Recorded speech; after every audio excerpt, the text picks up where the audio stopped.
What is up guys, welcome back to the channel. What I built here today for you guys is an insane i9 build that is under 900 Canadian dollars, which is roughly around 720 USD. Now the parts in today's video are mostly new, so I am able to leave some links down in the description, except for the graphics card. Now let's get to the parts. The i9 CPU we're using is actually the i9-10900T. It has 10 cores and 20 threads. It's basically like a regular i9-10900, except it has lower boost frequency and a lower base clock. This CPU is readily available on AliExpress for around $262.10, which is how much I bought it for.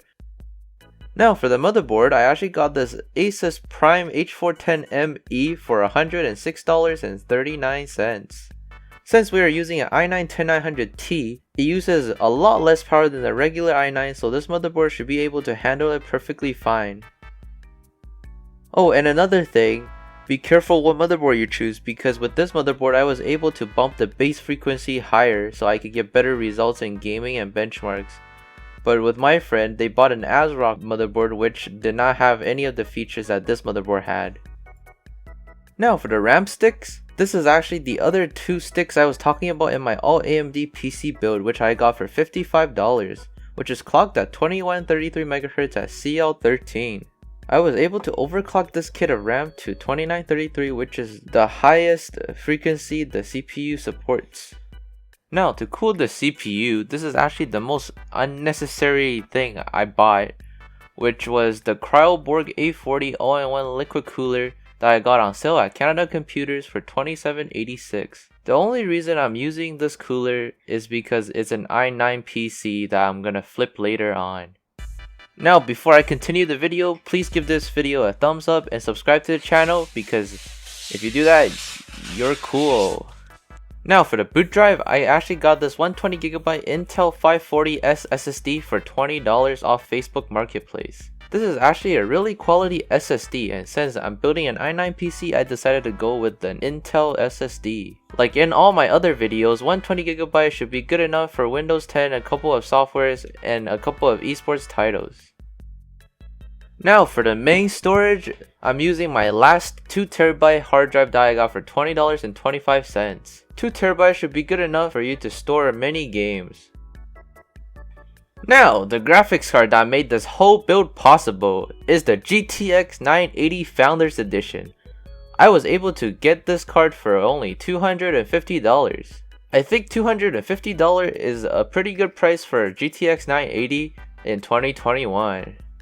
It packs great performance and is cheaper than a GTX 1060, which will go around for a $300 plus for a 3GB version on Facebook and everywhere else I've looked. Which is kinda insane, cause like, jeez, people are greedy as fuck.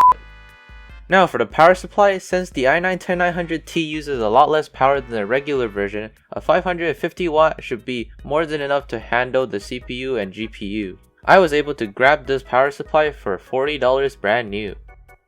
Now for the case, I'm using this NZXT H510 White Edition that I got off Facebook Marketplace for $80. To be completely honest, I really don't like this case and it's overrated, and the airflow is not that great. I would not recommend you to buy this case. Now for the Funko Pop of choice, I decided to use the Projectionist from Bendy and the Ink Machines, which is in a black and white scheme, which is basically what this PC is because I did not add any RGB to this build. I was able to snag this Funko Pop brand new for $10 off Facebook Marketplace. Now, I'll show you a price tally and get to the building process. And I read the comments, so the benchmarking section is gonna change after I get my capture card. But for now, just enjoy the music and the numbers. All the choices you made, did you make them again, again, again, again? All the lies that you told, did you believe in them? All the choices you made, did you make them again, again, again, again, again, again? All the lies that you told, did you believe in them? Again, again, again, again, again.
choices you made, did you make them All the choices you made, did you make them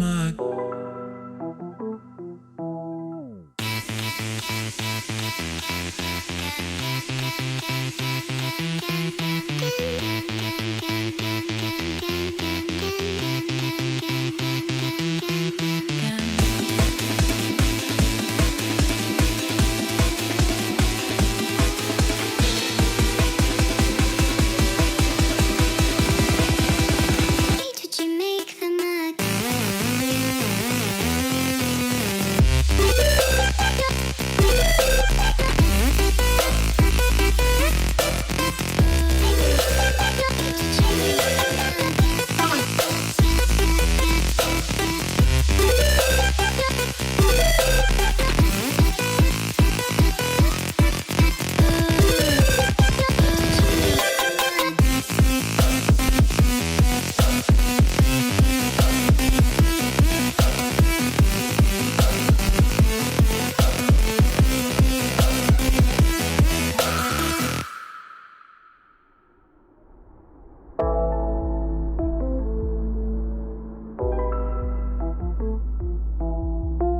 All the choices you made, did you make them again?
And that was the high-end i9 gaming PC. Overall, I had so much fun building this PC because this is the first time I actually touched a 10th gen processor from Intel. Because for my personal rig, I have always used Ryzen, so it was a refresher to see 10 cores instead of 12 cores for once. Personally, I am very proud of what came out of this video. Not only did I experience building with an NZXT case, I also was able to put together a really good price to performance high-end build in 2021. And I think at that price, the i9-10900T is really worth it for your money, considering it has the same IPC as the regular 10900, except it's just lower clocked. And if you get the right motherboard, you are able to unlock the full potential of the CPU. Now, with that being said, if you liked the video, please give this video a thumbs up and subscribe to the channel. If you didn't, still give this video a thumbs up and subscribe to the channel. And see you guys next week for a budget gaming PC build.